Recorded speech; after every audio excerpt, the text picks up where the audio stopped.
हल्दी घाटी राजसमंद में दो पहाड़ियों के बीच की जगह है। कहां पड़ता है हल्दी घाटी? दर्रा है, दर्रा। दर्रा समझते हो? दो पहाड़ियों के बीच का पास है ना।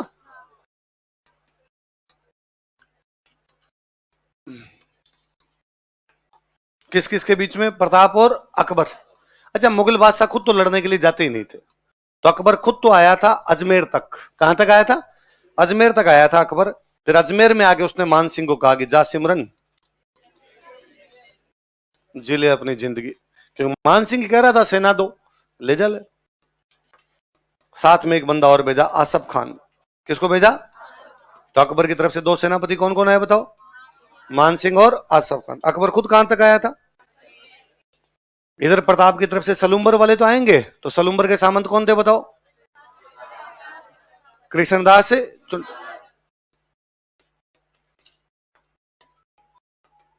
एक ग्वालियर के राजा आए थे, उनका नाम था रामसात तोमर।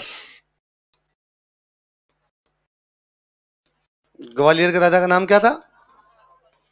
आप याद करो, हमने पढ़ा था कि बाबर जब भारत में आया तो अफगानों को हरा के राज करता है, तो अफगानों की और मुगलों की आपस में बनती।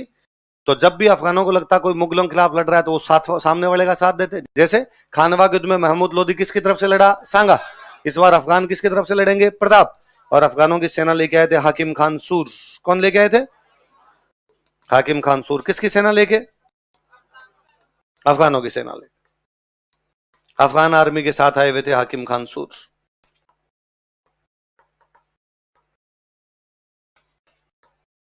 मेवाड़ में भील जनजाति रहती है, और भीलों की सेना लेके आए थे राणा पुंजा। कौन आए थे? राणा पुंजा किसकी सेना लेके आए? भीलों की। भील आर्मी लेके राणा पुंजा। अफगान आर्मी लेके कौन आया? हाकिम खान सूर। भील आर्मी लेके राणा पुंजा। और ग्वालियर की सेना के साथ रामसात तोमर, और सलूम्बर की सेना के साथ कृष्णदास चंडावत। प्रताप खुद युद्ध के मैदान में थे, अकबर खुद नहीं आया था। अकबर कहां तक आया था? और उसके दो सेनापति आए हैं, वो कौन कौन है? मान सिंह और आसफ खान। मान सिंह को पहली बार किसी युद्ध में सेनापति बनाकर भेजा गया तो युद्ध हल्दी घाटी है। हल्दी घाटी से पहले मान सिंह को किसी भी युद्ध में सेनापति, इंडिपेंडेंट कमांडर पहले किसी सेना में गया होगा, पर सेनापति बना के पहली बार कब भेजा गया? हल्दी घाटी में। तो लिखो मान सिंह के कोष्टक में, पहली बार स्वतंत्र सेनापति, फर्स्ट टाइम इंडिपेंडेंट कमांडर, पहली बार स्वतंत्र सेनापति, first time independent commander.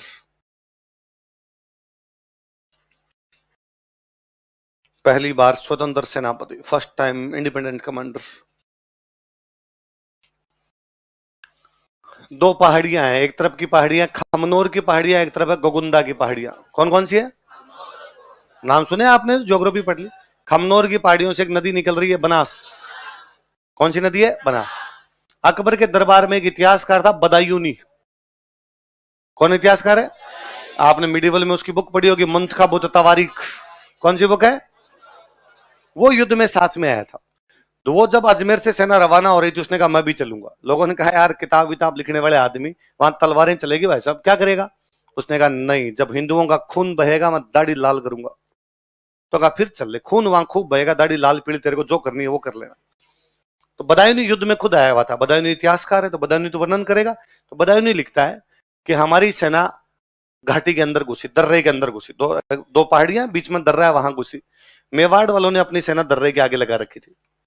Pratap को पता था अपनी सेना कम और दुश्मन की सेना ज्यादा, तो अंदर घुसने दो घाटी की, फिर देखते हैं। बदायूनी कहता है हमारी सेना जैसे ही घाटी में घुस के आगे आई, आगे मेवाड़ वाले तैयार खड़े थे। उनका शुरुआती आक्रमण इतना भयंकर था, इतना भयंकर था कि हमारी सेना बनास नदी के पास 16 किलोमीटर वापस भागी। बदायूनी कहता है मैं तो पीछे खड़ा था भाई साहब, तो मेरे को ये नहीं समझ में आया कि तीर कहां चलाया जाए, क्योंकि हमारी सेना वापस भाग रही है, पीछे उनके मेवाड़ वाले भाग रहे हैं। तो मेरे पास में नकीब खान खड़ा था। मैं नकीब खान से पूछा, नकीब खान तीर किस पे चलाऊं? अपने सैनिक अपनी तरफ भागते हुए आ रहे हैं, इनके पीछे मेवाड़ी आ रहे हैं, तो किसको मारूं मैं? नकीब खान ने कहा कि आंख बंद करके तीर चला, मरेंगे दोनों साइड से हिंदू, तेरे को तो हिंदुओं को मारना है, क्योंकि आगे मान सिंह वाली फौज है, मान सिंह वाली फौज आमेर के हैं, वो भी हिंदू है, उनका पीछा करते हुए मेवाड़ी आ रहे हैं, वो भी कौन है? हिंदू। तो बदायूनी कहता आपने तो भाई आंख बंद करके चेपने शुरू किए तीर। पर थोड़ी देर में वो हमारे तक पहुंच गए, फिर मैंने भी चप्पलें हाथ में ली। घाटी से बाहर निकले तब एक जगह, उस जगह का नाम है बादशाह बाग। कौन सी जगह? मैदान है बादशाह बाग नाम करके। घाटी से बाहर निकले तो बादशाह बाग नाम की जगह पे आके लड़ने लगे। उधर मुगलों की सेना भाग रही थी तो एक फौजी था, उस फौजी का नाम था मिहत्तर खां। क्या नाम है? किसका फौजी है? पर अजमेर से रवाना हो गया तो सैनिकों में थोड़ा कॉन्फिडेंस आया कि पीछे से और सेना आ रही है, लड़ लेना चाहिए। थोड़ा डर भी लगा कि भाग के अकबर आ गया तो अकबर कहेगा यार तनख्वाह लेते हो मेरी, यूं भगोड़े हो गए युद्ध के अंदर। तो मुगल लड़ने लगे। अब मैदान की लड़ाई है। कौन से मैदान की? बादशाह बाग के मैदान की। अब प्रताप और मुगल है वो आमने सामने लड़ रहे हैं। तभी प्रताप ने देखा कि मान सिंह अपने हाथी पे बैठ के लड़ रहे हैं, और मान सिंह के हाथी का नाम था मर्दाना। क्या नाम था? प्रताप अपने घोड़े पर बैठे, उनके घोड़े का नाम आप तमाम लोग जानते हैं। और प्रताप को बड़ा गुस्सा है। प्रताप को लगा यार मेरी लड़ाई मुगलों के साथ, अकबर खुद आए समझ में आता है, आसफ खान आए, नकीब खान आए, बदायूनी आए, मिहत्तर खान आए, सब समझ में आते हैं। मान सिंह क्या मांग रहा है? कभी बाप बेटे समझाने आ जाते हैं, अभी बेटा सेनापति बन के आ गया, और अब मुगलों को छोड़ो, मैं इनको मारूंगा पहले। और प्रताप अपने चेतक को भगाते हुए मान सिंह की तरफ लेके जाते हैं। मान सिंह मुख्य सेनापति, ये तो हो नहीं सकता कि मान सिंह अकेला खड़ा होगा, उसके चारों तरफ सिक्योरिटी होगी। चारों तरफ सिक्योरिटी लगा रखी। प्रताप सिक्योरिटी को काटते पीटते एकदम मान सिंह के पास पहुंचते हैं। मान सिंह आते के ठीक आगे उसका एक बॉडीगार्ड खड़ा, उसका नाम है बहलोल खान। क्या नाम है? डाकी टाइप का आदमी, कि मान सिंह तक पहुंचने के लिए पहले किसको मारना पड़ेगा, और बहलोल खान जल्दी किसी से मरे नहीं। जो बहलोल खान के पास पहुंच रहा, उनको बहलोल खान ही यमदूतों के पास पहुंचा रहा। प्रताप इधर से अपना घोड़ा दौड़ाते हुए लेके जा रहे हैं। उन्होंने एक हाथ में घोड़े की रस्सी पकड़ी, दूसरे हाथ की अपनी तलवार से बहलोल खान को मारा, उसको बीचों बीच चीरा था। या तो महाभारत के युद्ध में भीम जरासंध की टांगे पकड़ के चीर देता है, उसको बीचों बीच से चीरता है, या प्रताप ने किसको चीर दिया था? किसी कवि ने कहा है कि पर दोनों में अंतर है। जरासंध बहलोल के वध में यह व्यतिरेक, भीम कियो दो भुज न थे पातल ने कर एक। दोनों में अंतर है कि जरासंध को जब भीम ने चीरा था, हाथ दोनों लगाए थे। प्रताप का तो हाथ ही एक ही काम आ रहा था भाई साहब, एक हाथ से चीर दिया था। फिर प्रताप ने अपना भाला लिया, मान सिंह पे मारा। तो अब यूं तो हाथी पे भाला लगेगा नहीं, हाथ बहुत ऊपर होता है, तो चेतक अपने अगले दोनों पैर हाथी की सूंड पे टिका देता है। तो उन्होंने अपना भाला लिया, भाला लेके मान सिंह के मारा। मान सिंह बड़ा समझदार सेनापति, हाथी में जो बैठने की जगह होती है उसको बोलते हैं होदा। क्या बोलते हैं? वो ओहदे में नीचे बैठ जाता है, तो भाला उसके ऊपर से निकल जाता है। वो समझदार था, उसने अपने हाथी की सूंड में एक चाकू लगा रखा है। चेतक जब पैर उतार रहा था, उसके दोनों नाखून कट गए। खुर खुर होते हैं, खुर खुर कट गए। मैं कहता हूं अपने जब नाखून काटते हैं ना, उस समय थोड़ा सा ज्यादा कट जाए तो 3 दिन तक वो अंगुली रोटी खाते समय साइड में रहती है। डर सा लगता है कि यार ये ना आ जाए, अपने एक्स्ट्रा कॉन्शियस रहते हैं उसके वहां। तो पैर में खुर है वो पूरा बाहर निकल रहा है, तो बेचारे घोड़े के तो कितना दर्द होता होगा। अब घोड़े से ढंग से नहीं चला जाए। प्रताप को लगा यार अब तक तो बड़ा तेजी से भाग रहा था, अचानक क्या हुआ? नीचे देखा तो घोड़े के लहू लुहान हो रखा उसके पैर एकदम। तो प्रताप घोड़े को बचाने के लिए युद्ध से बाहर निकलते हैं। मेवाड़ में रिवाज था कि जब भी राजा किसी भी कारण से बाहर निकले, सादड़ी का झाला लड़ेगा। इस बार जो सादड़ी का झाला था उसका नाम था झाला मान। क्या नाम था? सांगा वाले टाइम कौन था? झाला अज्जा। अब कौन था? झाला, या इसी का एक नाम और है झाला बिद्दा। क्या नाम है? इस बंदे के दोनों नाम मिलते हैं हमें। क्या क्या नाम मिलते हैं? झाला बिदा या झाला मान जो है वो राजमुकुट पहन के लड़ाई करता है। पर तब तक मुगलों के समझ में आ गया था कि पार पड़ेगी नहीं। मान सिंह अपनी सेना को वापस हटा लेता है, पीछे जाके गोगुंदा जाके रुकते हैं। कहां जाके रुकते हैं? बदायूनी वापस लिखता है कि जब हम गोगुंदा के अंदर बैठे थे तो भी हम इतने भयभीत थे, हमें डर लग रहा था कि प्रताप रात को हमला करके मार ना दे कहीं पे, इसलिए हम रात को चारों तरफ 4 दीवारी बना के चुपचाप अंदर बैठे थे। फिर वहां से वापस आए तो अकबर ने पूछा मान सिंह आसफ खान को कि हाँ भाई पकड़ लाए क्या? मान सिंह आसफ खान ने कहा नहीं। तो मार दिया प्रताप को? तो उनका नहीं। तो हरा दिया प्रताप को? तो उनका नहीं। तो संधि कर ली प्रताप ने? कि नहीं। तो क्या सोचकर आए थे कि सरदार खुश होगा, इनाम देगा? और अकबर ने मान सिंह आसफ खान कहा कि आज के बाद दोनों दिखाई देंगे ना, टांगे तोड़ दूंगा मैं तुम दोनों। अरे सर सुनो तो सही मेरे को। नहीं, कोई कुछ नहीं सुनना, और अब मैं जाऊंगा खुद मेवाड़ में और मैं बताता हूं प्रताप को कैसे पकड़ा जाता है, मैं पकड़ के लाऊंगा। तो हल्दीघाटी युद्ध के ठीक बाद खुद हमला करने के लिए कौन आ गया था? अकबर उदयपुर आया, मेवाड़ पर अटैक करता है, उदयपुर आया। प्रताप ने अपनी पूरी की पूरी जनता को पहाड़ों में शिफ्ट कर लिया, उदयपुर खाली कर दिया। उदयपुर खाली किया तो अकबर ने कहां पर कब्जा कर लिया? उदयपुर। उदयपुर का नाम बदल कर क्या कर दिया? मोहम्मदाबाद। और उदयपुर पे कब्जा करके उसने अपनी सेना भेजनी शुरू की कि जाओ प्रताप को पकड़ के लाओ। सेना बेचारी डेली पहाड़ों में जाए, कुट पिट के वापस आ जाए। कारण कि सेना को पहाड़ों के रास्ते नहीं पता। प्रताप लोकल है, वो पहाड़ों के रास्ते जानते हैं। मुगल लोकल नहीं है तो वो पहाड़ों के रास्ते जानते नहीं। फिर पहाड़ों में बड़ी सेना जा नहीं सकती, छोटी छोटी टुकड़ियां जाती तो प्रताप अलग से लोकेशन लेके बैठे रहते, उन टुकड़ियों को मारते। फाइनली अकबर को थोड़े दिनों में समझ आया कि यार पार तो नहीं पड़ रही। पूछा उसने अपने सैनिकों से, भाई क्या है, क्यों पार नहीं पड़ रही? सैनिकों ने कहा, साहब हम मुगल हैं, गूगल थोड़ी है, हमें क्या पता रास्ता कौन सा है, किधर बैठे हैं वो लोग। अकबर ने और पता लगा कि यार ये लोग पहाड़ों में तो बेखौफ होके बैठे हैं, इनको पहाड़ों में सप्लाई कहां से आती है, कौन इनको सहायता पहुंचा रहा है पहाड़ों में? तो पता चला डूंगरपुर बांसवाड़ा वाले सहायता पहुंचा रहे हैं। कौन पहुंचा रहे हैं? तो अकबर ने कहा पहले मैं इनको देखता हूं। तो उसने उदयपुर अपने 2 बंदों को सौंपा, 2 सेनापतियों को। एक तो मान सिंह के अंकल है, उनका नाम है जगन्नाथ कछवाहा। क्या नाम है? किसके अंकल है? और एक बंदे उनका नाम है सैयद फखरुद्दीन। क्या नाम है? तो अकबर ने किस किस को सौंप दिया और खुद किधर चला गया? डूंगरपुर बांसवाड़ा। डूंगरपुर बांसवाड़ा क्या बोलते हैं अपने? वागड़। तो खुद कहां चला गया? वागड़। पहले वो जाता बांसवाड़ा। कहां जाता है?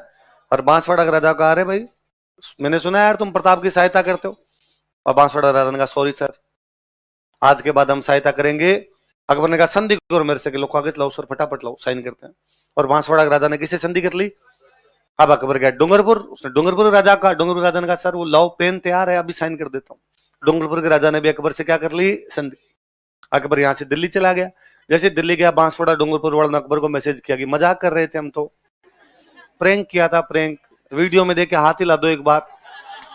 कुल मिला के बांसवाड़ा डूंगरपुर वालों ने अकबर से संधि की, और उस संधि को मानने से क्या कर दिया कि हम कोई संधि नहीं मान रहे। अब इधर अकबर जैसे वापस गया, मान सिंह आसफ खान आगे तैयार खड़े थे। मान सिंह आसफ खान ने कहा, वो पकड़ लाए क्या, वो पीछे वो प्रताप ही है क्या? क्यों? अकबर ये कह के आया था, मैं बताता हूं, मैं पकड़ के लाऊंगा। और अकबर ने कहा, छोड़ो रे, कल से दरबार में जाना चुपचाप। तो मान सिंह आसफ खान ने कहा, हमने पहले ही कहा था यार, इतना सरल वहां पे। अब अकबर ने अपना एक नया सेनापति भेजा, शाहबाज खान। कौन सेनापति है? और शाहबाज खान को कहा, तेरा एक ही काम है, महाराणा प्रताप को पकड़ के लाना है, और नहीं पकड़ पाए ना तो मेरे को मुंह मत दिखाना। शाहबाज खान ने कहा, साहब पक्का पकड़ के लाऊंगा मैं, वरना आपको मुंह ही नहीं दिखाऊंगा। शाहबाज खान ने पता लगाया कि महाराणा प्रताप कहां पर है। पता चला महाराणा प्रताप कुंभलगढ़ के किले में। कौन से किले में? तो शाहबाज खान कुंभलगढ़ पे 3 अटैक करता है। कितने अटैक करता है? 77, 78, 79। कब कब करता है? कहां पर अटैक करता है? कौन अटैक करता है? किसको पकड़ने के लिए? फिर वो पंजाब चला गया। अकबर को पता चला कि शाहबाज खान की भी पार पड़ी नहीं। अकबर ने कहा, सेनापति चेंज। इस बार नया सेनापति भेजे गए, अब्दुल रहीम। कौन भेजे गए? रहीमन धागा प्रेम का मत तोड़ो छिटकाए, टूटे से फिर जुड़े नहीं जुड़े। और रहीम जी अपनी सेना को लेके आए। उदयपुर में एक जगह पड़ती है शेरपुर।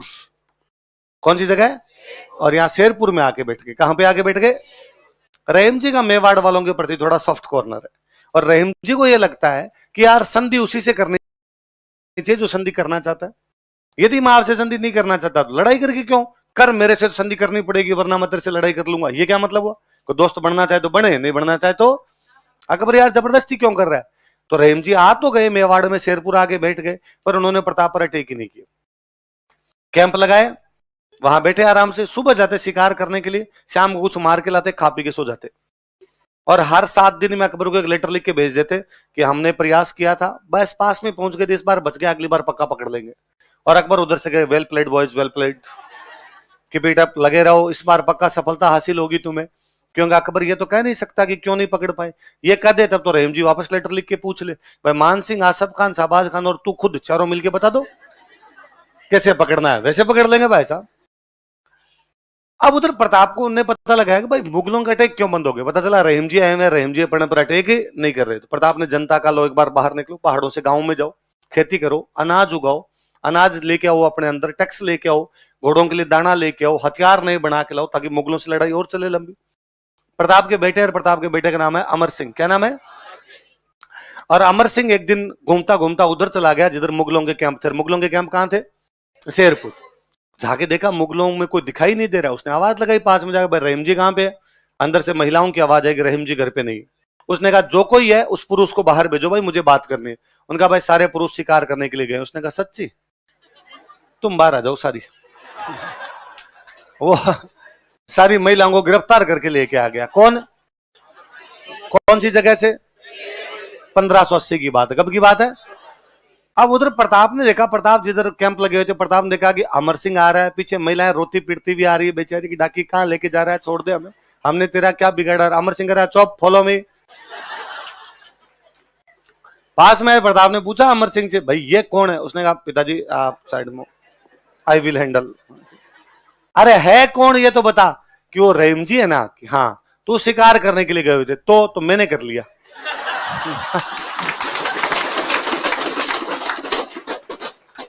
और प्रताप को पता चला, प्रताप ने कहा नहीं भाई ये गलत बात है। पहले तो अमर सिंह को धमकाया उन्होंने, फिर उन महिलाओं को कहा कि तुम्हें चिंता करने की कोई आवश्यकता, तुम्हें कोई नुकसान नहीं पहुंचा जाएगा, तुम मेरी बहन के समान हो, आराम से बैठो, चाहे नाश्ता करो, तुम्हें वापस अभी तुम्हारे कैंप भेज दिया जाएगा। हम कभी भी महिलाओं और बच्चों को युद्ध के मैदान में बीच में लाएंगे, गलती भी आइंदा से इस प्रकार की गलती भी हमारे द्वारा नहीं होगी। अमर सिंह का सॉरी बोल, इनसे अमर सिंह से सॉरी बुलवाई, उन महिलाओं को विद रिस्पेक्ट से सम्मान वापस रहीम जी के पास पहुंचाया। रहीम जी तब तक शिकार करके आ गए थे, रहीम जी ने देखा महिला कैंप में है ही नहीं कोई, तो रहीम जी अपने बाल पकड़ के बैठे हुए। इतने में महिला आएंगे, रहीम जी ने पूछा अरे कहां चली गई थी? महिला ने कहा तुम कहां चले जाते हो, प्लीज घर पे रहा करो, भलाओ बेचारे महाराणा प्रताप का, जुग जुग जिए महाराणा प्रताप, उसके चक्कर में वापस आई है, वरना अमर सिंह तो ले गया था मैं यहां से। और तुम्हारे लिए लेटर भेजा है प्रताप ने, और प्रताप ने रहीम जी के लेटर भेजा कि रहीम जी सॉरी, गलती भी इस बार हम महिलाओं और बच्चों के साथ ये बिहेव किया हमने, आइंदा से इस प्रकार का कोई मिसबिहेव महिलाओं बच्चों के साथ, हम युद्ध के मैदान में लड़ते हुए मरना पसंद करेंगे, लेकिन महिलाओं और बच्चों पर किसी प्रकार की कोई बदतमीजी नहीं की जाएगी। इस बार जो हुआ उसके लिए हम आपसे सॉरी बोलते हैं। रहीम जी की आंखों में आंसू आ गए थे। यार दुश्मन हो तो ये जो महिलाओं और बच्चों का इस कदर माने कि दूसरे दुश्मन की महिलाओं को भी अपनी बहनों के समान माने। रहीम जी उस दिन कहते हैं कि मैं नहीं जानता महाराणा प्रताप मुगलिया सल्तनत भारत में कितने वर्षों तक रहेगी, मैं नहीं जानता कि अकबर कितने वर्षों तक राज करेगा, पर मैं इस बात को भली भांति जानता हूं महाराणा प्रताप, जब तक धरती पर सूरज और चांद रहेंगे तुम हमेशा याद किए जाओगे। आपका दुश्मन आपकी तारीफ करे, इससे बड़ी तारीफ आपकी कुछ भी। लिखो शेर रहे जी। प्रताप इसलिए महान नहीं है कि उन्होंने युद्ध लड़े, प्रताप इसलिए महान नहीं है कि भाई वो बहुत बड़े योद्धा हुए या उन्होंने अकबर की अधीनता स्वीकार नहीं की, उनसे भी बड़े महान इसलिए हैं प्रताप कि प्रताप का नैतिक चरित्र बहुत महान है। उस समय दुश्मन की महिलाओं के साथ इस प्रकार का बर्ताव करना बहुत बड़ी बात थी। प्रताप यदि दुश्मन की महिलाओं के बारे में अपनी बहन बेटियों की तरह रखते हैं, गिरफ्तार करने के बाद उनको वापस भेज देते हैं, तो देखा जाना चाहिए नैतिक चरित्र में वो पुरुष कितना महान रहा होगा। वास्तव में प्रताप के इन्हीं गुणों को वापस सीखने की आवश्यकता, अनुसरण करने की आवश्यकता है। आज भी लोग प्रताप को याद करते हैं, पर प्रताप को याद करते हैं तो केवल वैसी बातें करते हैं, महाराणा प्रताप ने अकबर से लड़ाई लड़ी थी, वो योद्धा थे, जैसे वो लड़े थे वैसे हमें लड़ना चाहिए। कहां लड़ना चाहिए? अब कहां लड़ाई हो रही है? लोकतंत्र है भाई साहब, डेमोक्रेसी है, इसमें कोई लड़ाई नहीं हो रही। लड़ाई हो रही है फौज में जाओ, फौज में जाके लड़ो। कहना ये चाहिए जिस प्रकार प्रताप ने महिलाओं के सम्मान की रक्षा की हम करेंगे, ऐसे प्रताप महिलाओं की इज्जत किया करते थे वैसे हम करेंगे। पर इन मुद्दों पे कोई बातचीत नहीं करना चाहता। हम अपनी बातचीत का ढर्रा अलग तरफ ही खींच लेते हैं। उस मामले में प्रताप की वास्तविक जो विशेषताएं हैं वो अलग से निकल के नहीं आ पाती, अलग से वो निखरती नहीं है। योद्धा उस समय तमाम लोग रहे थे, योद्धाओं में किसमें कमी है? संगा कुंभा किसमें आप योद्धा में कमी मान सकते हो? पर उनके बीच में एक राजा की अलग विशेषताएं हमारे सामने दृष्टिगोचर होती है, वो बहुत अलग सी बात है। तो ये प्रताप की एक अलग विशेषता है कि दुश्मन की महिलाओं को भी वो सम्मान पूर्वक वापस भेज देते हैं। ये बात अकबर को पता चली कि रहीम जी तो लुगाइयों को नहीं संभाल पा रहे, तो अकबर ने सेनापति चेंज किया। इस बार अकबर ने अपने एक अंकल को सेनापति बना के भेजा, सुल्तान खान। कौन बंदा था? सब डाकी टाइप का आदमी था सुल्तान खान, अंकल लगता था अकबर का। सुल्तान खान यार, सुल्तान खान ने आगे कहा रे चक्कर क्या है, ऐसा क्या मेवाड़ वालों के पोदीना है रे जो ये अपने से लड़ रहे हैं? भारत का मुगल बादशाह अपनी सेना भेज भेज के हार गया और मेवाड़ वाले सरेंडर नहीं कर पा रहे हैं अभी तक। क्या इनके पास पहाड़ों में बैठे बैठे सप्लाई कहां से आती है, हथियार कहां से आते हैं, अनाज कहां से आता है? और लोगों ने कहा साहब इनके पहाड़ों में 4 रास्ते हैं। डूंगरपुर की तरफ एक रास्ता खुलता है देवल, कौन सा रास्ता है? उदयपुर की तरफ इनका एक रास्ता खुलता है देबारी, कौन सा रास्ता है? डूंगरपुर की तरफ कौन सा? उदयपुर की तरफ कौन सा? पाली की तरफ एक रास्ता खुलता है देसूरी, कौन सा खुलता है? देसूरी का रास्ता खुलता है। और राजसमंद की तरफ एक रास्ता खुलता है दिवेर, कौन सा रास्ता है? 4D। 4D। डूंगरपुर की तरफ कौन सा रास्ता? उदयपुर की तरफ, पाली की तरफ, राजसमंद की तरफ। इन रास्तों से सप्लाई पहुंचती है, इन रास्तों से हथियार पहुंचते हैं, इन रास्तों से घोड़े पहुंचते हैं, हम क्या करें? तो उसने कहा रास्ते ब्लॉक करो, अंदर हथियारों की सप्लाई बंद, अंदर अनाज की सप्लाई बंद, भूख मरेंगे तो बाहर आएंगे, बाहर आएंगे तो इनकी सेना कम, अपनी सेना ज्यादा, मरेंगे। सीधा सा तरीका, यदि ये बाहर नहीं आ रहे, अपने को जाना पड़ता है, अपने नहीं जाएंगे, इनको बाहर आने के लिए मजबूर कर दिया जाए, इसलिए चारों रास्ते ब्लॉक किए जाए। इसलिए उसने कितनी छावनी बनाई, कहां कहां पे? हाँ, क्या लिखा है हमने, पढ़ तू। कहां अकबर की जीत बता रखे, उनको फाड़ देना आज, ठीक है। हिस्ट्री री राइटिंग करती है। इतने सालों तक अपने राजस्थान की हिस्ट्री ये कहती थी कि हल्दी घाटी को ड्रॉ हो गया था। क्या हो गया था? पिछले 7-8 साल में अपने इतिहासकारों ने इस बात को प्रूव किया, अपनी किताबों में साफ साफ लिखा हुआ हल्दी घाटी युद्ध में प्रताप जीत गए थे। और सिंपल उसके एग्जाम्पल है कि बदायूं युद्ध के मैदान में वो कहता हमारी सेना 16 किलोमीटर वापस भागी। तो किसकी भागती है, हारते हुए लोगों की, जीतते हुए लोगों की? ऐसा कौन बादशाह है जिसने अपने जीते हुए सेनापतियों को बाहर निकाल दिया हो? कि मान सिंह आसफ खान जीत के, उन्होंने अकबर को कहा अकबर हम जीत के, अकबर ने कहा मुंह मत दिखाना, किसने कहा था जीत के लिए? और यदि हल्दी घाटी युद्ध में मान सिंह आसफ खान जीत के जाते तो अकबर खुद नहीं आता। 4 महीने बाद अकबर को खुद आना पड़ रहा है, इसका मतलब चरमराट भयंकर है। उसको यूं सहन नहीं हो रहा है कि यार मेरी सेना गई और हार कैसे गई। फिर बदायूं लिखता है कि हमें रात को भी डर लगता था गोगुंदा में सोते हुए भी, इसलिए चारों तरफ 4 दीवारी करके सोते थे। हारी हुई सेना का कॉन्फिडेंस गिरा हुआ रहता है। उससे भी भयंकर हमारे उदयपुर के इतिहासकार है चंद्रशेखर शर्मा सर, उन्होंने प्रूव किया कि हमें ताम्रपत्र मिले हैं प्रताप के कई। क्या मिले हैं? ताम्रपत्र बताया था, जमीनें दान में देते क्या होते? ताम्रपत्र। हमें कुछ प्रताप के ताम्रपत्र मिले हैं जो हल्दी घाटी युद्ध के ठीक बाद में जारी किए गए, और उसमें प्रताप ने हल्दी घाटी के आसपास की जमीनें दान में दी है।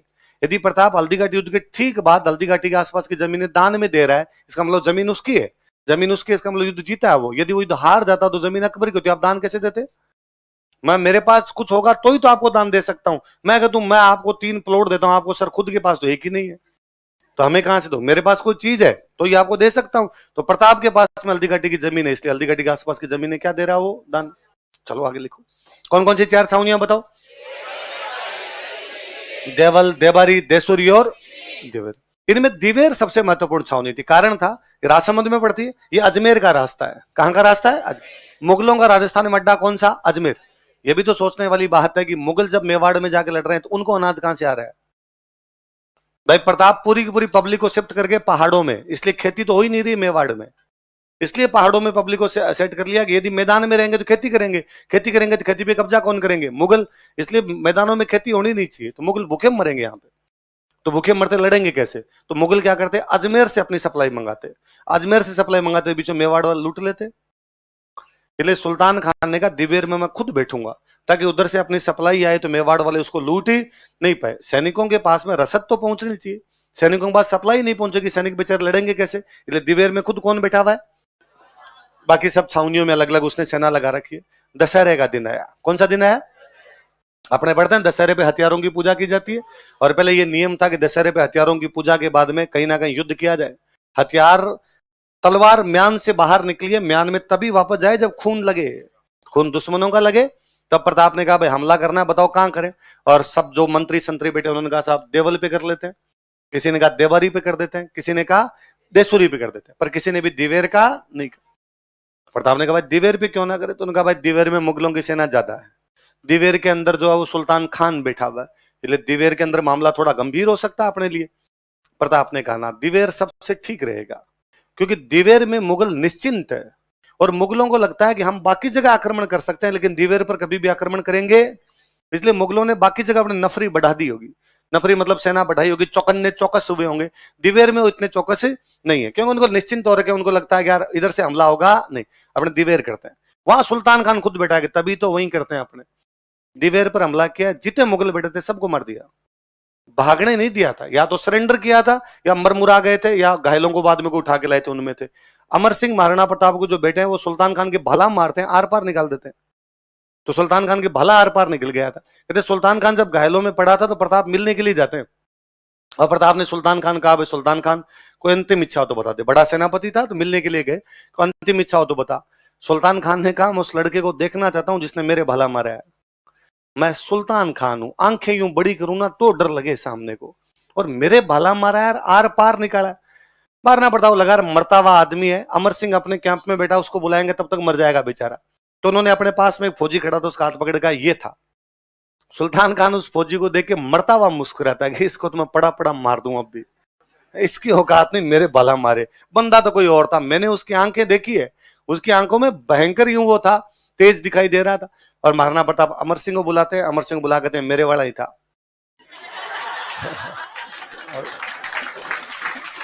सुल्तान खान कहता है निसंदेह तुम बहादुर पिता के बहादुर पुत्र हो। और अमर सिंह को महाराणा प्रताप कहते हैं इसके मुंह में गंगा जल डालते। मरते हुए आदमी मुंह में गंगा जल डालते हैं, अब गंगा जल डाल देते हैं। सुल्तान खान की आंखें बंद हो जाती है, सुल्तान खान बोली बंद हो जाती है, पर वो मरता नहीं, वो तड़पता है बेचारा, क्योंकि उसके भाला फंसा हुआ है। घायल आदमी का जब तक पूरा खून नहीं निकलेगा मरेगा नहीं, और भाला धंस गया, इस चक्कर में खून टप टप धीरे धीरे आ रहा है, क्योंकि घाव वो नहीं रखा, भाला अंदर ही लगा हुआ उसके पूरा। तो महाराणा प्रताप अमर सिंह कहते इसका भाला बाहर निकाल दे, ताकि खून एक साथ निकलेगा, मर जाएगा बेचारा, वरना तड़फेगा कई देर तक। अब वो इतना मोटा था सुल्तान खान की उसके वो भाला अंदर ही अड़ गया। अमर सिंह वो हाथ से खींचे पर भाला नहीं निकले। फाइनली अमर सिंह उसके दोनों पैरों पे पैर लगा खड़ा होता है, भाला दोनों हाथों से खींचता है, तब उसका भाला निकलता है, सुल्तान खान मरता है। जेम्सटोड कहता है ये युद्ध नहीं मेवाड़ का मैराथन था। क्या था युद्ध मेवाड़ का? अभी पढ़ते हैं मैराथन क्या था, लिखो दिवेर का युद्ध, बैटल ऑफ दिवेर। कौन से युद्ध को मेवाड़ का मैराथन का? कौन से युद्ध को? मैराथन यूनान में एक जगह का नाम है। कहां पे? ग्रीस। ग्रीस एक देश का नाम सुना है? ग्रीस को हम हिंदी में क्या कहते हैं? यूनान। यूनान में एक जगह का नाम, उस जगह का नाम है मैराथन। क्या नाम है? मैराथन। ईरान के राजा ने अटैक कर दिया था। कहां के राजा ने? ईरान के राजा ने अटैक किया यूनान पर। मैराथन के मैदान में लड़ाई हुई। कौन से मैदान लड़ाई हुई? कौन से मैदान में? तो अकबर कहता है जैसे ईरान और यूनान के बीच में मैराथन के मैदान में लड़ाई हुई थी, यूनान की छोटी सेना ने ईरान की बड़ी सेना को मैराथन के युद्ध में हरा दिया था, उसी प्रकार दिवेर के लड़ाई के अंदर प्रताप की छोटी सेना ने मुगलों की बड़ी सेना को हरा दिया, इसलिए दिवेर मेवाड़ का। तो मैराथन जगह का नाम है। कहां पे? यूनान। यूनान कहां पे? यूरोप। जेम्सटोड कहां का था? यूरोप। तो वो तुलना तो अपने यूरोप से ही करेगा। मैराथन के नाम की लड़ाई, मैराथन नाम की जगह कहां पे? अटैक कहां के राजा ने किया? यूनान में दो जगह बड़ी फेमस जगह, एथेंस और स्पार्टा। कौन कौन सी? तो उसने अटैक किया था एथेंस पे। कहां पे किया था? तो एथेंस वालों को पहले लगा यार अकेले जीतेंगे कि नहीं जीतेंगे, हालांकि एथेंस अकेला जीतता है। वो स्पार्टा वालों को सहायता के लिए बुलाते हैं। किसको सहायता के लिए बुलाते हैं? तो उन्होंने अपना एक बंदा भेजा कि जाओ स्पार्टा वालों को कि हमारी सहायता करे, मैराथन के मैदान में आकर हमारा साथ दे ईरान के राजा के खिलाफ। एक बंदा दौड़ता हुआ जाता है, फिसिपिडीज। क्या नाम था? 2 दिन में 150 किलोमीटर, 2 दिन में दौड़ता हुआ गया, भागता हुआ गया। बरसात के दिन थे, घोड़े चल नहीं रहे थे, भागता हुआ गया। उसने जाके स्पार्टा वालों का, स्पार्टन्स मैराथन के मैदान में हमारी लड़ाई हो रही है, हम एथेंस वाले ईरान से लड़ रहे हैं, पर्सिया से लड़ रहे हैं, प्लीज हमारा साथ देने के लिए आओ। लेकिन स्पार्टा वाले साथ देने के लिए नहीं आए। एथेंस अकेला पर्सिया या ईरान से लड़ा, और एथेंस अकेला पर्सिया ईरान को मैराथन के मैदान में हरा देता है। तो अब जेम्सटोड ने कहा जैसे मैराथन के युद्ध में एथेंस की छोटी सेना ईरान की बड़ी सेना को हराती है, वैसे दिवेर में प्रताप की छोटी सेना ने मुगलों की बड़ी सेना को हरा दिया। तो मैराथन वाले मैदान में सहायता के लिए किसको बुलाया गया? स्पार्टा। लेकिन वो सहायता के लिए एक बंदा कैसे गया था वहां पे सहायता के लिए? दौड़ के। कैसे गया था? कौन से युद्ध में सहायता के लिए? मैराथन युद्ध में। कौन से युद्ध में? लंबी दौड़ लगाई उसने, लंबी दौड़ लगाई। इसलिए आज दिन तक लंबी दौड़ों को क्या कहते हैं? क्योंकि पहली बार वो लंबी दौड़ कौन से युद्ध के लिए लगाई गई थी? पहले बढ़ गई बात। तो दिवेर के युद्ध में किसको मार दिया गया? सुल्तान खान। कौन मार देता है?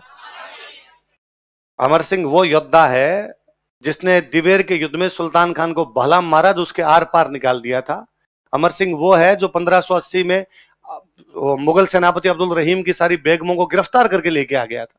अमर सिंह वो है जो 1573 में मान सिंह जब बातचीत करने के लिए आया तो उससे बातचीत करता है, और उसको कहना है कि भाई दम हो तो कभी अकेले आके दिखाना हमारे मेवाड़ की तरफ।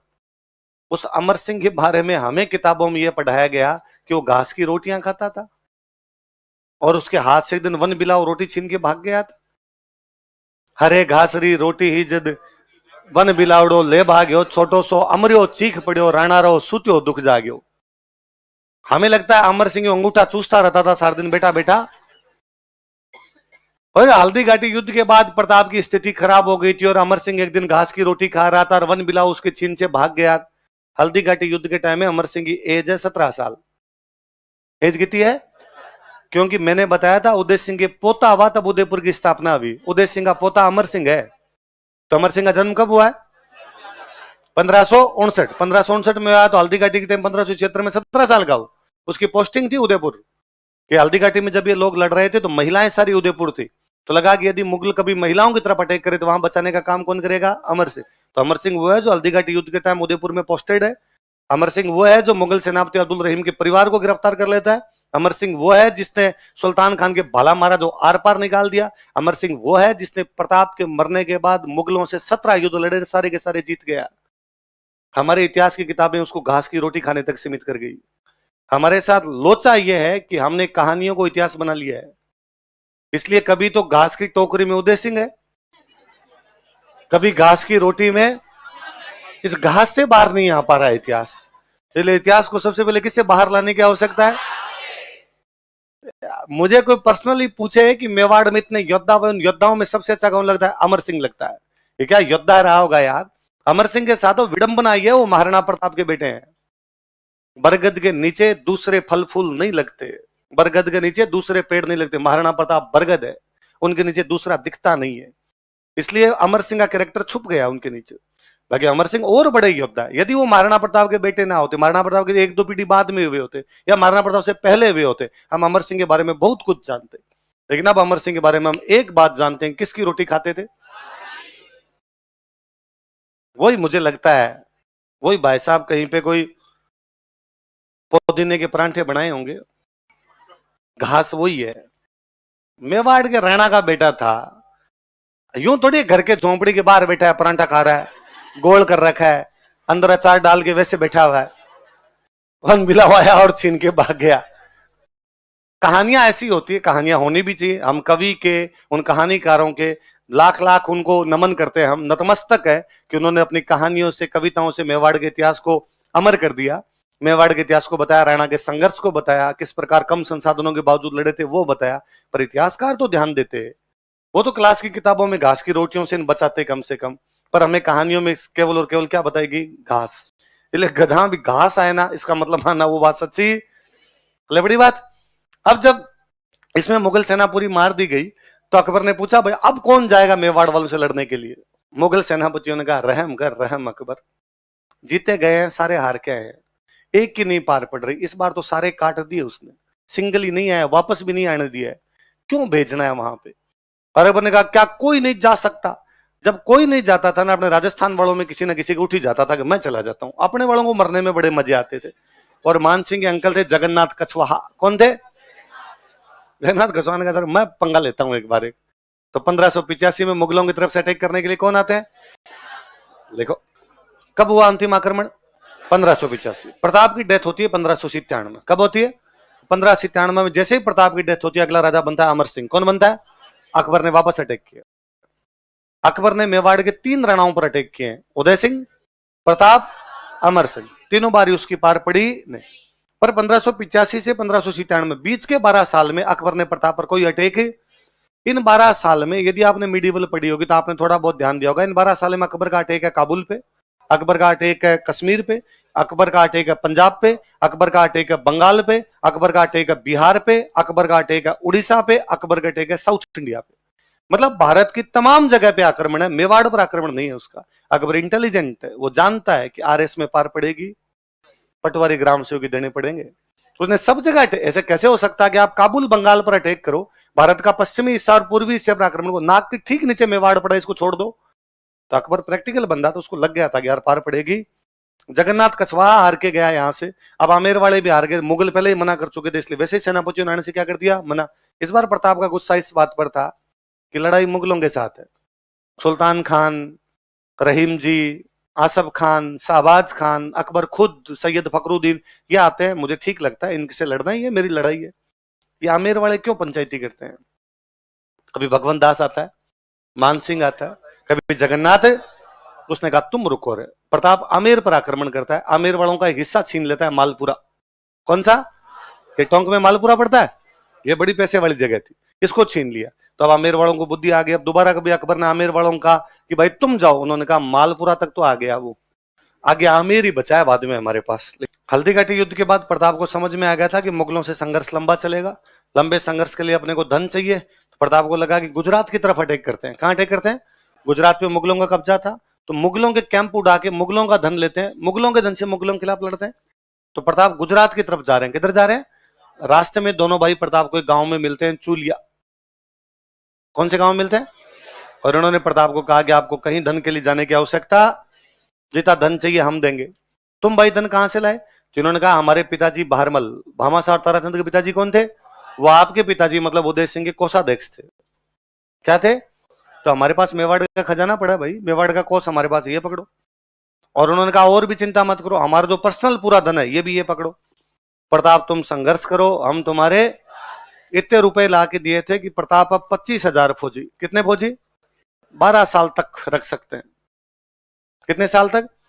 25,000 फौजियों का खाना पीना हथियार सैलरी कितने सालों तक दी जा सकती है? इतने रुपए किसने ला के दिए? और प्रताप ने कहा शाबाश मेरे चीतों, जब तक तुम जैसे लोग हैं मेवाड़ का कोई बाल भी बांका। और भामाशाह को प्रताप ने कहा कि आप मेरे प्रधानमंत्री हो, आप मेरे क्या हो?